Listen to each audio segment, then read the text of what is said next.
ಗಣಿತ ದಿನ ಅಂಗವಾಗಿ ಬೆಂಗಳೂರಿನ ನೆಹರು ತಾರಾಲಯದ ವತಿಯಿಂದ ಪ್ರೌಢಶಾಲಾ ಗಣಿತ ಶಿಕ್ಷಕರಿಗೆ ತರಬೇತಿ ಕಾರ್ಯಕ್ರಮವನ್ನು ಉಪ ಪ್ರಾದೇಶಿಕ ವಿಜ್ಞಾನ ಕೇಂದ್ರ ಕೊಪ್ಪಳದಲ್ಲಿ ಹಮ್ಮಿಕೊಳ್ಳಲಾಗಿದೆ.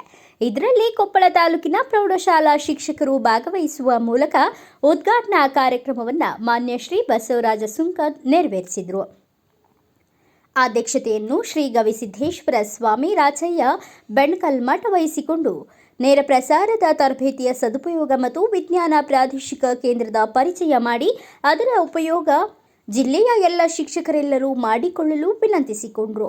ಕಾರ್ಯಕ್ರಮದ ನಿರೂಪಣೆಯನ್ನು ಶ್ರೀ ಮೈಲಾರಪ್ಪ, ಕ್ಯೂರೇಟರ್ ಫಕೀರ್ ಸಾಬ್, ಗೋಪಾರಾವ್ ಮತ್ತು ಉಪ ಪ್ರಾದೇಶಿಕ ವಿಜ್ಞಾನ ಕೇಂದ್ರದ ಸಿಬ್ಬಂದಿಯವರು ಭಾಗವಹಿಸಿದರು. ತರಬೇತಿಯ ಕಾರ್ಯಕ್ರಮ ಕೊಪ್ಪಳ ತಾಲೂಕಿನ ಪ್ರೌಢಶಾಲಾ ಗಣಿತ ವಿಷಯ ಶಿಕ್ಷಕರನ್ನು ಬಿಡುಗಡೆಗೊಳಿಸಿ ಯಶಸ್ವಿಯಾಗಿ ತರಬೇತಿ ನಡೆಸಲು ಸಹಾಯ ಮಾಡಿದ ಕೊಪ್ಪಳದ ಮಾನ್ಯ ಕ್ಷೇತ್ರ ಶಿಕ್ಷಣಾಧಿಕಾರಿಗಳಿಗೆ ಅಭಿನಂದನೆಗಳನ್ನು ಅರ್ಪಿಸುತ್ತೇವೆ.